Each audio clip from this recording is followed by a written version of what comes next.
अस्सलाम वालेकुम, मैं हूं साजिद हसन और आप देख रहे हैं प्रोग्राम लाइव विद मुजाहिद। मुजाहिद बरेली साहब कुछ मसरूफियात की वजह से आज मौजूद नहीं हैं, तो ये शो करना आज मेरी जिम्मेदारी बनती है। और आज के शो में हम बात करेंगे कोरोना केसेस में मुल्क भर में तेज़ी से इजाफा हो रहा है। और अगर कराची की बात की जाए तो 22% की शरह से कराची में ये वायरस तेज़ी से फैल रहा है। BA.5 और BA.4 ये वेरिएंट हैं जिनमें कराची में बड़ी तादाद में इजाफा हो रहा है और इंतहाई निगहदाश्त के वार्ड के अंदर लोगों की बड़ी तादाद मौजूद है जो वहां पर जेर इलाज है। और अब से थोड़ी देर पहले ये खबर भी आई है कि पीपल्स पार्टी के सीनियर रहनुमा खुर्शीद शाह को भी कोरोना हो गया है, उनका टेस्ट पॉजिटिव आया है। और कराची शहर के अंदर और इसके अलावा पाकिस्तान भर में जिन जिन इलाकों के अंदर इस वायरस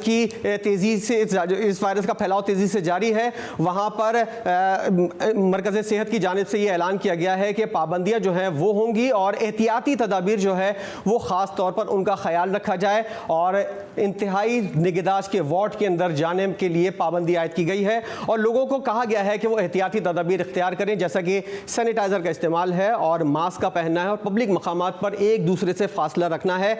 तो आज के प्रोग्राम के पहले हिस्से में हम बात करेंगे कोरोना की और दूसरे मरहले में हम बात करेंगे सिंध के होने वाले बल्दियाती इंतखाबात के पहले मरहले की, जिसके अंदर पाकिस्तान पीपल्स पार्टी ने एक वाज़ेह अक्सरियत हासिल कर ली है। और पाकिस्तान पीपल्स पार्टी के ऊपर ये इल्ज़ामात भी आयद हो रहे हैं पाकिस्तान तहरीक इंसाफ और GDA की जानिब से कि ये धांधली के जरिए इंतखाबात जीते हैं और इनके ऊपर पाकिस्तान तहरीक इंसाफ और GDA ने सख्त तहफ़्फ़ुज़ात का इजहार किया है। इस हवाले से ये बात होगी, लेकिन सबसे पहले कोरोना की बात होगी और जो मुल्क भर में फैल रहा है। और इसी हवाले से गुफ्तगू करने के लिए हमने बुलाया है आज के प्रोग्राम में डॉक्टर अताउर रहमान साहब को, जो साबिक चेयर कोविड टास्क हैं और इस हवाले से उनकी मालूमात जो है वो पाकिस्तान के अंदर मौजूद बहुत से लोगों से इंतहाई ज़्यादा हैं। तो अताउर रहमान साहब ज़रा बताइएगा, जो एहतियाती तदाबीर आपके दौर में हुई थी उनको दोबारा लागू करने का मौका आ गया है, क्योंकि BA.5 और BA.4 वेरिएंट जो है वो तेज़ी से पाकिस्तान के अंदर और ख़ास तौर पर कराची में फैल रहा है। सबसे पहले तो ये बताइएगा, कराची के अंदर और जिन जिन इलाकों में ये कोविड वायरस जो है तेज़ी से फैल रहा है वहाँ पर फौरी तौर पर क्या क्या एहतियाती तदाबीर होनी चाहिए? जी शुक्रिया। बिस्मिल्लाहिर्रहमानिर्रहीम। बात यह है कि ये जो वेरिएंट है ये अब तक जितने भी इसके वेरिएंट्स आए हैं उनके मुकाबले में सबसे ज़्यादा तेज़ फैलने वाले वेरिएंट्स हैं ये BA.4 और BA.5। ये अभी तक जो बड़े बड़े वेरिएंट्स आ चुके हैं उसमें अल्फ़ा, बीटा, डेल्टा, गामा और ये ओमिक्रॉन, ये जो है ये ओमिक्रॉन की वैरायटी है जो BA.4 और BA.5 हैं। और ये इसी साल की जनवरी में साउथ अफ्रीका में पाया गया था, फिर तेज़ी से दुनिया भर में फैला है, यूरोप में और अमेरिका में भी फैला है और यहाँ भी पहुँच गया है। और यहाँ जो कराची में जो आपने सिचुएशन बताई है ये बहुत ही ख़तरनाक है। इस वक्त 22 या 25% केसेस जो हैं वो पॉजिटिव आ रहे हैं और हमें फौरी तौर पर चाहिए कि वो सारे मेजर जो इंट्रोड्यूस किए थे आज से साल 2 साल पहले, जो रिस्ट्रिक्शंस लगाई थी होटल्स में, दुकानों में दाखिल होने में, शादी हॉल्स में, हवाई जहाज़ों के अंदर सफ़र करने में, और वो सारी की सारी पाबंदियां आपको फ़ौरन लागू करनी होंगी, क्योंकि ये जो है ये सबसे ज़्यादा तेज़ फैलने वाला वेरिएंट है। और अमवात भी शुरू हो गई हैं, आपने देखा कराची में और दूसरी जगहों पे भी अब अमवात शुरू हो रही हैं। तो अगर इसको फौरी तौर पे हमने कंट्रोल नहीं किया, क्योंकि ये देखा गया है साउथ अफ्रीका में कि शुरू में 300 केसेस थे और 2 हफ्ते के अंदर ये बढ़कर 3000 केसेस हो गए और ये इतने 2 हफ्ते के अंदर ये 10 गुना फैल गया था साउथ अफ्रीका में और फिर दुनिया भर में भी अब ये फैल रहा है। तो हमें फौरी तौर पे पूरे मुल्क में, लेकिन ख़ास तौर पे सिंध में जहाँ सबसे सिचुएशन ज़्यादा ख़राब है और कराची में सबसे ज़्यादा ख़राब है, यहाँ पे तो वो सारे मेजर्स करने चाहिए, मास्क लगाना और वो सारे जो मेजर जो पहले थे। और जैसा कि हम जानते हैं कि कराची के अंदर बहुत से लोग ऐसे हैं जिन्होंने पहली और दूसरी डोज तो लगवाई है, लेकिन बूस्टर डोज लगवाने में जो है वो पीछे रह गया है कराची, और दीगर इलाकों के अंदर जो लोग हैं वो तो बूस्टर डोज लगवा रहे हैं। तो कराची के अंदर खास तौर पर आप ये मशवरा देंगे कि बूस्टर डोज लगवाई जाए, और ये जो बूस्टर डोज है जो नया वेरिएंट है BA.5 और BA.4 इसके लिए कारगर साबित हो सकती है? जी बिल्कुल, बूस्टर डोज लगानी चाहिए और बूस्टर डोज का बिल्कुल इसके खिलाफ आपका बचाव करेगी। और जो भी आपको बूस्टर मिल जाए, ये ज़रूरी नहीं कि आप ये कहेंगे हमें फलाना कंपनी का चाहिए, जो भी मिल जाए आप बूस्टर डोज लगवा लें। और ये जितने भी इस वक्त अवेलेबल हैं वैक्सीन्स, ये सब आपको प्रोटेक्ट करेंगी। और जिन्होंने एक बूस्टर लगा रखा है, उसको 4 या महीने या 5 महीने हो चुके हैं, उनको भी चाहिए कि फौरी तौर पे सेकंड बूस्टर लगाएं, दूसरा बूस्टर लगाएं, क्योंकि जो बूस्टर आपको महफूज रखता है वो 4, 5, 6 महीने तक रखता है, उसके बाद उसका इफेक्ट बहुत कम हो जाता है। तो जिनको इतना टाइम गुजर चुका है अपनी सेकंड डोज लगाए हुए या पहली बूस्टर उसके बाद लगाए हुए, तो उनको फौरी तौर पे बूस्टर लगवाना चाहिए ताकि आपको इसमें प्रोटेक्शन मिले। और ख़ास तौर पे जो ऐसे उम्र रसीदा अफराद हैं जो 55 साल से बड़ी उम्र के हैं, वो सबसे ज़्यादा वल्नरेबल हैं, तो उनको तो फौरी तौर पे प्रोटेक्ट करना लाजमी हो गया है। और इसके लिए हुकूमत को भी चाहिए, सिंध हुकूमत को, कि ये ट्रैवल पे रिस्ट्रिक्शन लगा दें कि जिन लोगों के वैक्सीनेशन सर्टिफिकेट 5-6 महीने से ज़्यादा पुराने हैं और बूस्टर डोज नहीं लगी हुई, उनको फिर ट्रैवल की इजाज़त ना दें, तो उससे भी फिर फ़ायदा होगा। और डॉक्टर साहब, जैसा कि आपके दौर में था कि अगर शरह ज़्यादा होती है तो वहाँ पर लॉकडाउन की भी सूरत हाल हो सकती है, और अगर लॉकडाउन मुकम्मल ना हो तो पार्ट के अंदर हो। आप समझते हैं कि ये अर्ली होगा या अब से ऐसी सूरत हाल आ गई है कि लॉकडाउन की तरफ जाया जाए, या बाद में शरह अगर ज़्यादा होती है खुदा न खास्ता तब लॉकडाउन किया जाए? नहीं, फौरी तौर पे आपको सेलेक्टिव लॉकडाउन तो फौरी तौर पे लागू होना चाहिए। जिन जिन इलाकों में ये केसेस ज़्यादा आ रहे हैं, जो हॉट स्पॉट्स हैं, उनको फौरी तौर पे कंट्रोल करना लाजमी है। वरना अगर आपने अगले हफ्ता, 2 हफ्ता, 3 हफ्ता इसमें एक्शन नहीं लिया तो फिर ये आग की तरह फैलता है, फिर ये कंट्रोल में नहीं आता। आपने देखा इंडिया ने डेल्टा वेरिएंट ने क्या ख़ास तौर पे दिल्ली में और कुछ शहरों में क्या क़यामत बर्पा की थी, और इसी तरह कितनी अमवात हुई थी। तो तकरीबन दुनिया में 50 करोड़ अफराद इससे मुब्तला हो चुके हैं और तकरीबन कई करोड़ अमवात भी हो चुकी हैं इससे। तो इसको देर बिल्कुल नहीं करनी चाहिए। फ़ौरन सेलेक्टिव लॉकडाउन हर शहर में, सिर्फ कराची में नहीं, पूरे पाकिस्तान में जिस जिस शहर में ख़ास नंबर ऑफ़ केसेस किसी इलाके से आ रहे हैं, उनको फौरी तौर पे 2 से 3 हफ्ते तक लॉकडाउन रखना चाहिए। और उसी तरह जो national command and control centre था, उसको एक्शन में आ जाना चाहिए, जो पहले था, जो कि मॉनिटर करता था रोज़ाना की बुनियाद पे। और कई हज़ार इलाके पाकिस्तान के सेलेक्टिव लॉकडाउन में होते थे और रोज़ाना कई सौ को खोला जाता था। और जब ये NCOC था उस वक्त तो ये इकदाम हो गए, अब तो NCOC है नहीं। और ये भी कहा जा रहा है कि 15 से 18 महीने के लिए हुकूमत है। मौजूदा हुकूमत को आप क्या मशवरा देंगे कि NCOC के इदारे को दोबारा फ़ाल करना चाहिए, इस इदारे के अंदर जो लोग थे उनको दोबारा इस तरह के इकदाम करने के लिए बैठना चाहिए? आप क्या सजेस्ट करेंगे कि NCOC को दोबारा फ़ाल किया जाए या नहीं, अगर हुकूमत के पास 15 से 18 माह है? जी, NCOC को तो बिल्कुल फ़ाल करना चाहिए, चाहे हुकूमत के पास कितने भी महीने हो, फौरी तौर पे फ़ाल करना चाहिए। जहाँ तक मेरा इल्म है NCOC मौजूद है और उसको बस खरीदिए कि पूरी सपोर्ट मिलनी चाहिए, उसके रेगुलर मीटिंग शुरू हो जानी चाहिए। और वही टीम जो पहले काम कर रही थी NCOC में, उसी टीम को वापस ले आना चाहिए ताकि नए लोग फिर इनएक्सपीरियंस होंगे, क्योंकि बड़ा अच्छा काम किया था NCOC ने। तो सेम ग्रुप ऑफ पीपल उनको लाकर और फिर उसी तरीके से उसी अंदाज से, जिस अंदाज से पहले कंट्रोल किया गया है, उसी अंदाज से इसके ऊपर काम जारी रखना चाहिए। और डॉक्टर साहब, एक अहम चीज़ जो मैं आपके साथ डिस्कस करना चाह रहा हूँ, अब से कुछ दिन के बाद बकरीद आने वाली है, बल्दियाती इंतखाबात चल रहे हैं, गहमा गहमी वोट डालने का सिलसिला, और पंजाब के अंदर अब शुरू होने वाला है सिलसिला। तो ऐसी सूरत हाल के अंदर किस तरह आप लोगों को रोक सकते हैं? या सब चीज़ें बंद कर दें और हर चीज़ लॉकडाउन की नज़र कर दें, या फिर लोगों को इस तरह एहतियात के साथ बाहर निकलने दें कि लोग जो है वो एहतियात भी करें और कोरोना भी ना फैले? क्या ऐसा मुमकिन है? ऐसा थियोरेटिकली तो मुमकिन है, लेकिन प्रैक्टिकली बहुत मुश्किल होता है।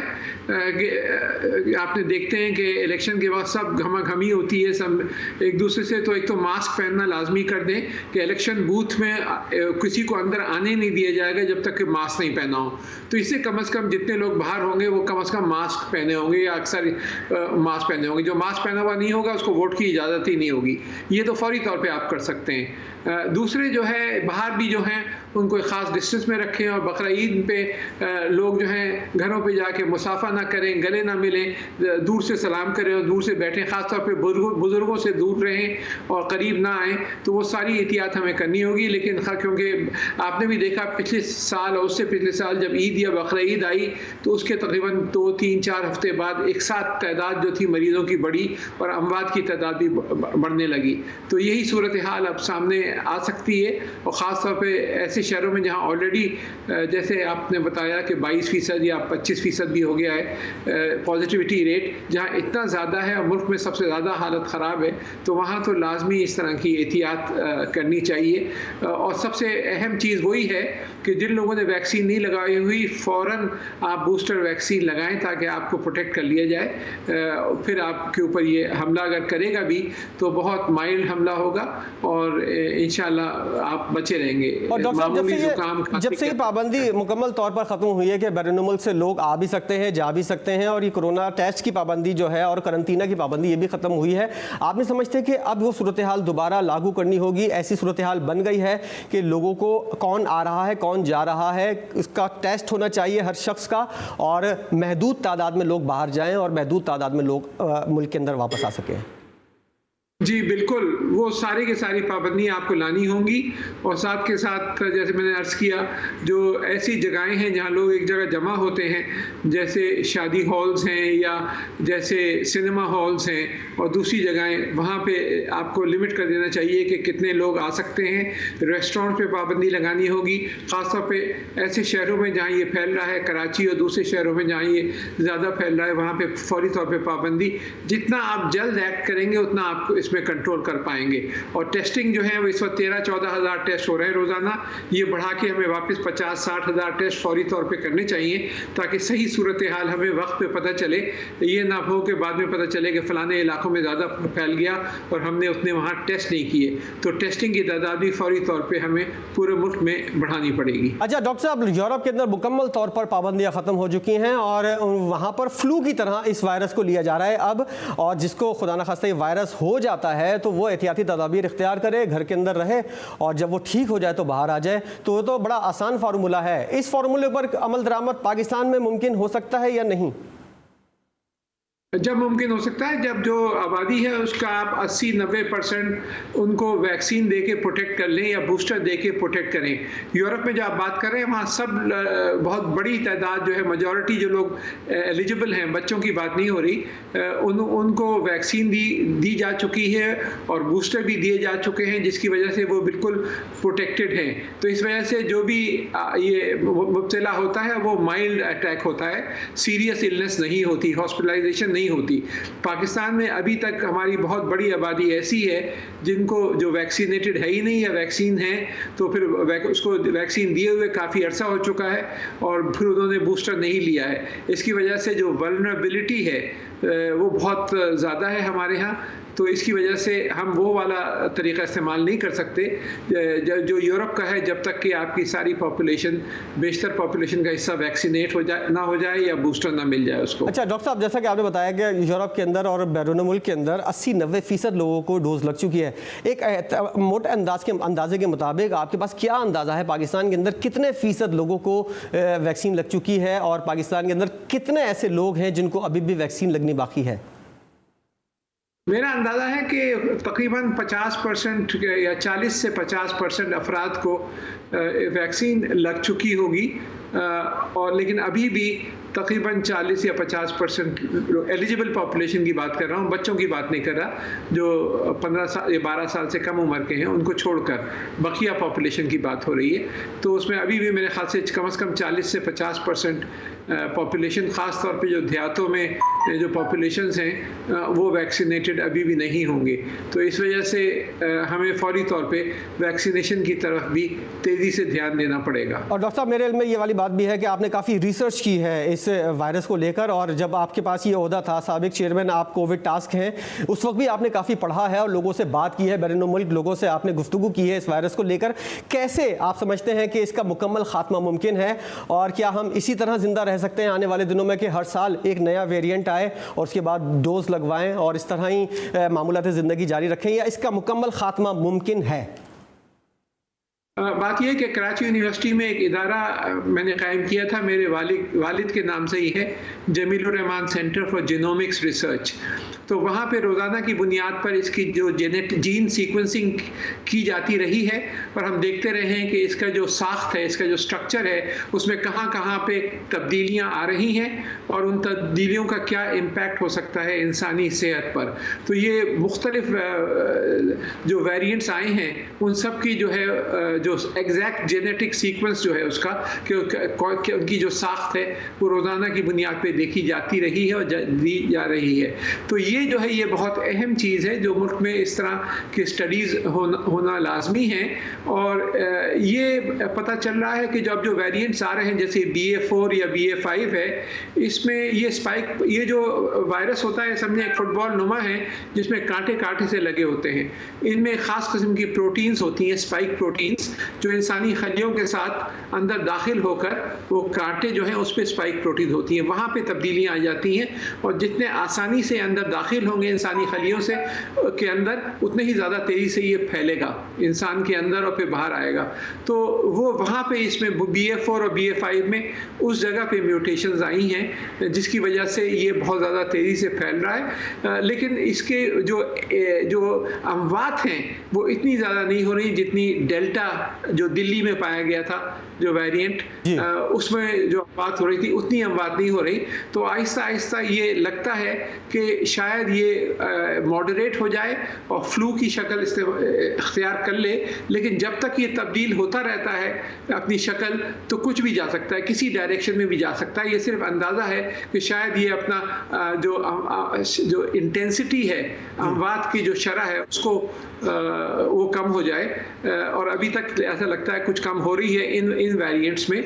लेकिन मर्ज और सार्स जो हैं वो भी इसी फैमिली के थे और उनमें अमवात की शरह बहुत ज़्यादा थी। तो किसी वक्त भी अगर उस तरह के वेरिएंट्स पैदा हो जाते हैं तो दोबारा ये अमवात की शरह बढ़ सकती है। तो ये दोनों तरफ जा सकता है। एहतियात करें और एहतियाती तदाबीर इख्तियार करनी चाहिए शहरियों को, और साथ साथ हुकूमत को भी इस तरह की पाबंदियों का इनेकाद करना चाहिए, इतलाक़ करना चाहिए, जिसकी वजह से ये वायरस जो है वो महदूद हो सके। साबिक चेयरमैन कोविड टास्क जनाब अताउर रहमान साहब हमारे साथ मौजूद थे और बता रहे थे कि कोविड-19 जो है उसकी नई वेरिएंट सामने आ रही हैं, इसके ऊपर किस तरह काबू पाया जा सकता है। और सबसे ज़्यादा अहम चीज़ उन्होंने ये बताई कि बूस्टर डोज जिन लोगों ने नहीं लगवाई है उनको फौरी तौर पर बूस्टर डोज लगवानी चाहिए। प्रोग्राम में अभी ब्रेक लेंगे और उसके बाद सिंध के बल्दियाती इंतखाबात के पहले मरहले की बात होगी। हमारे साथ रहिएगा।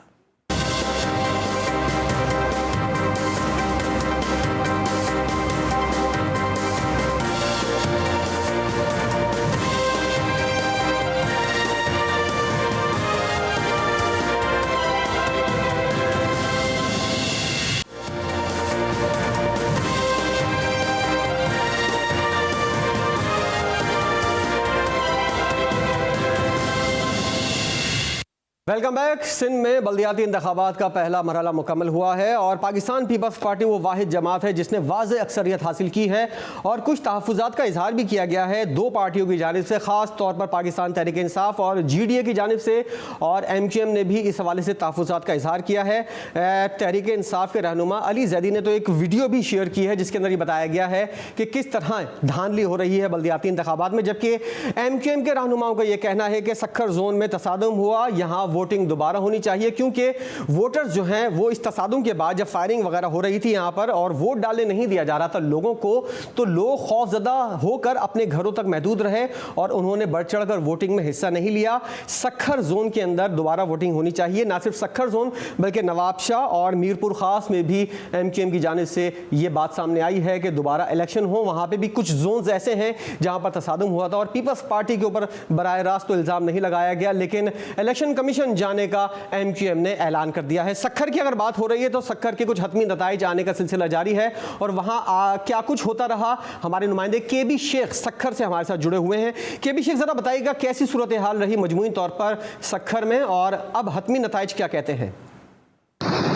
जी सखर सफेद सिंध में जो ना बल्दियाती इलेक्शन का जो नताइज है, जो गैर सरकारी हतमी फैसला जो ना अब कुछ रुका हुआ है, जो पाकिस्तान पीपल्स पार्टी की जानिब से जो ना 32 में से जो 26 जो ना रिश्ते हासिल करके अपना झंडा गाड़ दिया है। इसी तरह जो ना जहाँ पर जो ना आज़ाद उम्मीदवार है उन्हों का भी जो ना 3 से ज़ायद जो ना सीटें हासिल करके जो ना अपने निश्त में जो ना पोस्ता कर दी गया है। इसी वजह से हम यहाँ पर हाजी वजीर जो आज़ाद उम्मीदवार यूसी 6-7 से जो नामिनेट था वो आज़ाद उम्मीदवार आज़ाद होकर नामिनेट हुआ है, उनसे भी पूछते हैं क्या वजह है। सही आप बताएं कि पाकिस्तान पीपल्स पार्टी की जानिब से जो अब इसमें आप एक आज़ाद उम्मीदवार हैं, क्या समझते हैं कि जो पाकिस्तान पीपल्स पार्टी आपको काम करने देंगे? बिस्मिल्लाहिर्रहमानिर्रहीम। पहले भी मैं यूसी चेयरमैन था, आज़ाद हैसियत से ही काम किया था, अभी भी काम इंशाल्लाह करेंगे। उसके हाथ में नहीं है ये काम तो करने नहीं देंगे। ये हमारी काउंसिल अलग है, वो अलग है। इंशाल्लाह जो भी रुकावट डालेंगे तो इंशाल्लाह उसको तोड़ देंगे। आप क्या समझते हैं कि जो पाकिस्तान पीपल्स पार्टी बड़ी अक्सरियत से आई हैं कि आप जो आज़ाद उम्मीदवार हैं उनके जो ना आवाम की तवक्ल आपके ऊपर भी है कि आप हमारे जो ना जो गलियों के और नालियों के गटरों के जो ना काफ़ी मसाइल हो उनके कैसे आप हल करेंगे? वो तो हम भी काउंसिल का हिस्सा रहेंगे, लेकिन अपोजिशन करूंगा और जाहिर सी बात है उधर इजलास में मैं बात करूंगा अपने हलके के लिए। इंशाल्लाह मैं कुछ न कुछ लूँगा।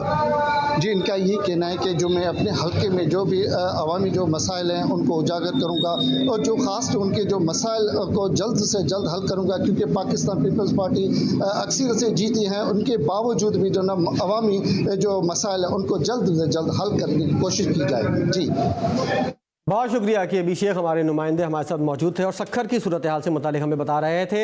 सिंध के बल्दियाती इंतखाबात के पहले मरहले को तजियाकार कैसे देख रहे हैं। सीनियर तजियाकार जनाब ज़फ़र हिलाली साहब हमें ज्वाइन कर चुके हैं। ज़फ़र साहब बहुत शुक्रिया, आपने वक्त निकाला। पाकिस्तान पीपल्स पार्टी जो है वो धांधली करती है, वोट ख़रीदती है, बेचती है, लोगों को डराती है, धमकाती है, सब इल्ज़ामात अपनी जगह। पीपल्स पार्टी ने वाज़ेह अक्सरियत हासिल की है और इनका तो ये दावा भी है कि अगले इंतखाबात में वो सिंध के अलावा पूरे मुल्क में हुकूमत बनाएंगे। कैसे देख रहे हैं पहले मरहले में सिंध के बल्दियाती इंतखाबात को ज़फ़र साहब? बड़ी अफसोस की बात है कि 8 पार्टीज मिलके ये कह रहे हैं कि इस इलेक्शन में धांधली हुई है। 1 नहीं, 2 नहीं, 3 नहीं, 8 पार्टीज मिलके कह रहे हैं धांधली हुई, कि ये सब झूठ कह रहे हैं। और क्या हमें भूल जाना चाहिए कि इस किस्म का इल्ज़ाम लगाया गया है इलेक्शन पे, और अगर इस तरह लगाया गया है और बाद में लगाया जाता, आप समझते हैं मुल्क छोड़े दुनिया मानेगी इलेक्शन?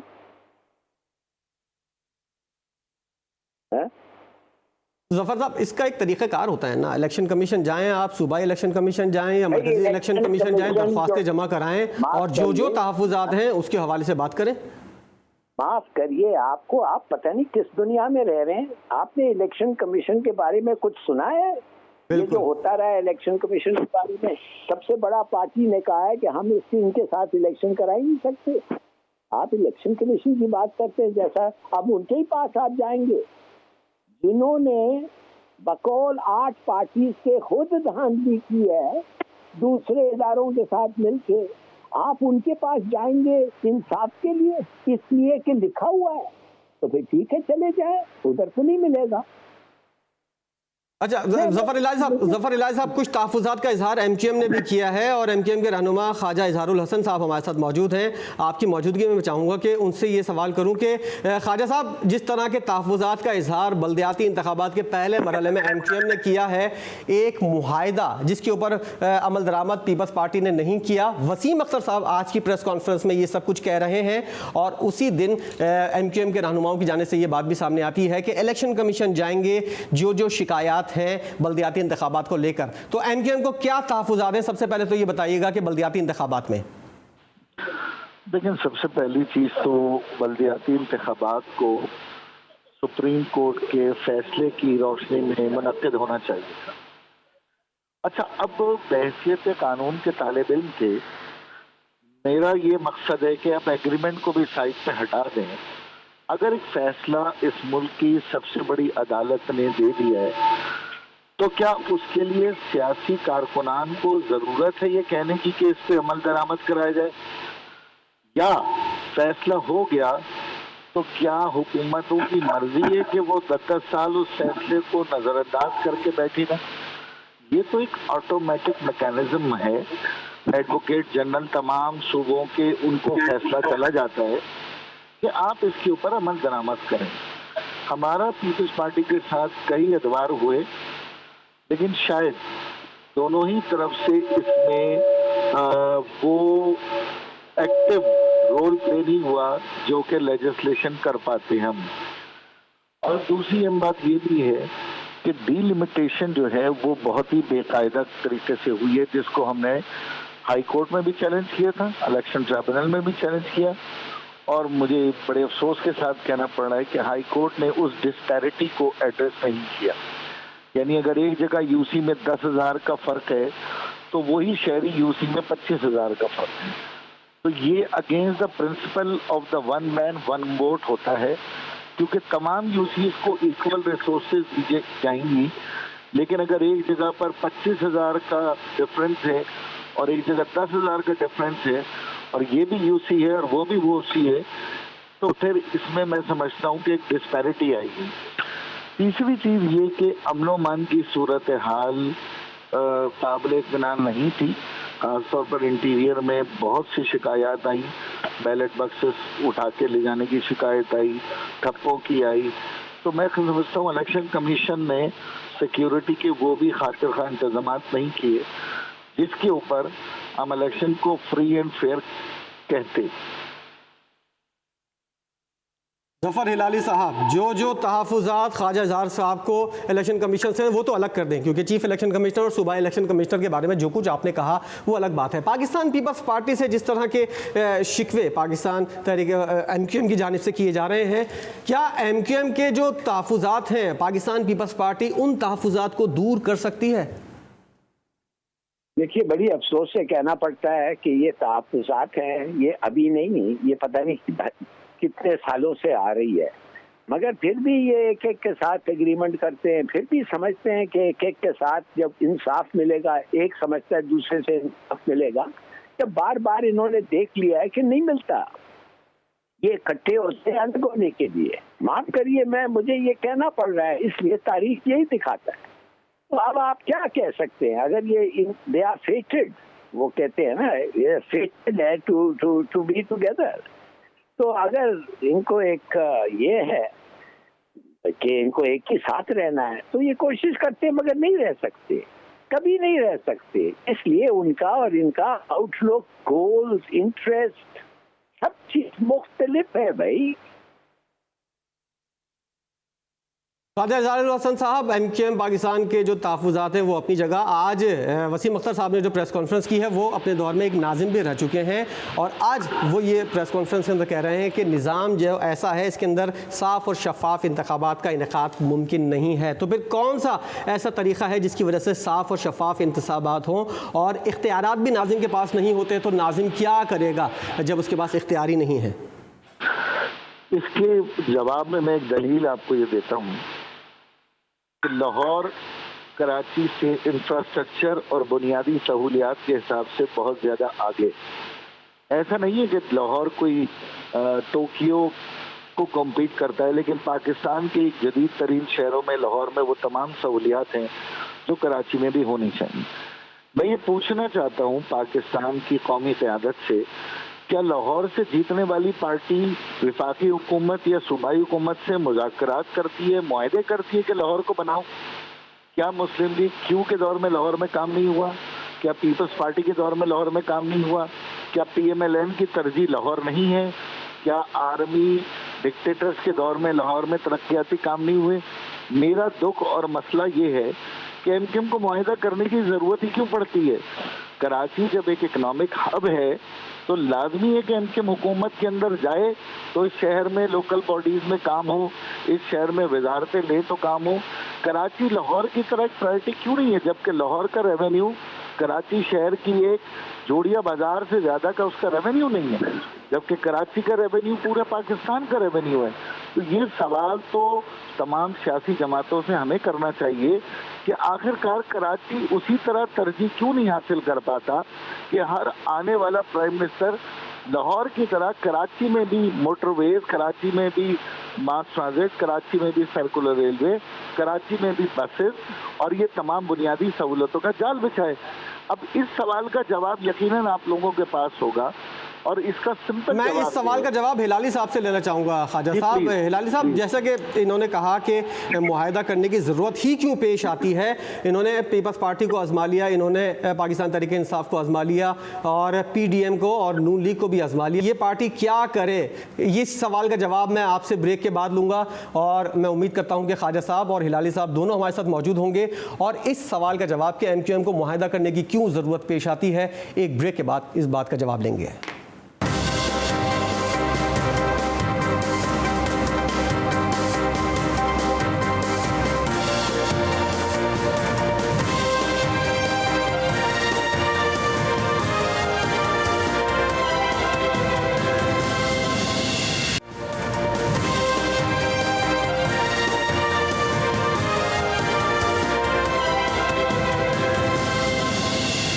Welcome back. प्रोग्राम में ब्रेक से पहले हम बात कर रहे थे MQM पाकिस्तान को क्यों इस तरह मुआहदा करने की ज़रूरत पड़ती है और क्या उनके तहफ़्फ़ुज़ात है जिसकी वजह से MQM पाकिस्तान जो है वो मौजूदा सेटअप जो है यानी PDM के जो सरबराह हैं उनसे तहफ़्फ़ुज़ात का इजहार है और इस बात का इजहार उन्होंने वज़ीर-ए-आज़म शहबाज शरीफ से भी किया और पाकिस्तान पीपल्स पार्टी से भी कई सवालात हैं। तो हमारे साथ मौजूद है ख्वाजा इज़हारुल हसन साहब और ज़फ़र हिलाली साहब। ज़फ़र हिलाली साहब, ये सवाल मैं आपकी जानिब लेकर आऊँगा कि क्यों ऐसी नौबत आती है MQM को कि एक मुआहदा किया जाए और अब तक किसी जमात ने इस मुआहदे पर अमल दरामद नहीं किया है, तो क्या करे MQM पाकिस्तान के मुआहदा करने की नौबत ही ना आए? देखिए, बात सीधी सादी है कि मेरे ख्याल में हसन साहब पूछ रहे थे कि ये फर्क क्या है। पूरा पंजाब का पैसा नून लीग जो है लाहौर में खर्चता है और पूरा कराची का पैसा PPP जो है वो सिंध में खर्चती है। तो कराची को जो मुल्क का 95% एक वक्त देता था, अब 65% मुल्क का पैसा, मुल्क का रेवेन्यू पूरे पाकिस्तान का जो कराची से आता है उस पर कोई खर्च नहीं होता। वो या सिंध में जाता है या फेडरल फेडरेशन में जाता है। आपने देखा है टॉप वर्स्ट सिटीज नंबर 5 सबसे बदतरीन शहर, और इसके इतना मालदार, माने क्या कहते हैं, इतना मालदार शहर नहीं होगा दुनिया में, जो सबसे दुनिया में 5वां बदतरीन शहर है। इनको शर्म नहीं है। एक्चुअली बात ये है कि कराची सिंध का इलाका है।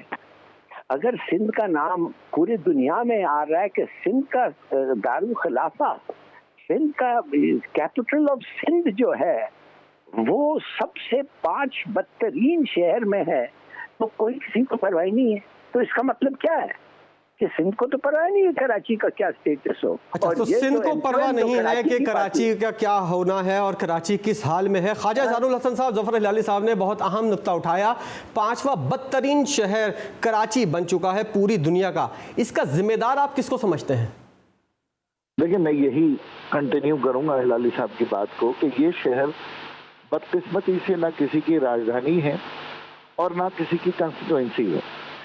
अब जाहिर है यहाँ से तो एक मेरिटोरियस वोट मिलता है। आपने देखा PTI ने भी हासिल किया, लब्बैक ने भी हासिल किया, जमात इस्लामी भी लड़ती है और इस शहर की हर कंस्टिट्यूएंसी पे 40 उम्मीदवार लड़ते हैं।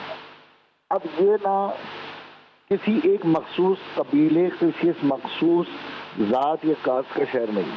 यही वजह है कि यहाँ से इन बड़ी जमातों से लोग मुंतखब होते नहीं और इस शहर को तरजीह देते नहीं, और यही वजह है कि बार बार MQM को इस शहर की तामीर, बुनियादी सहूलियात के लिए हुकूमतों में जाना पड़ता है या मुआहदे करने पड़ते हैं।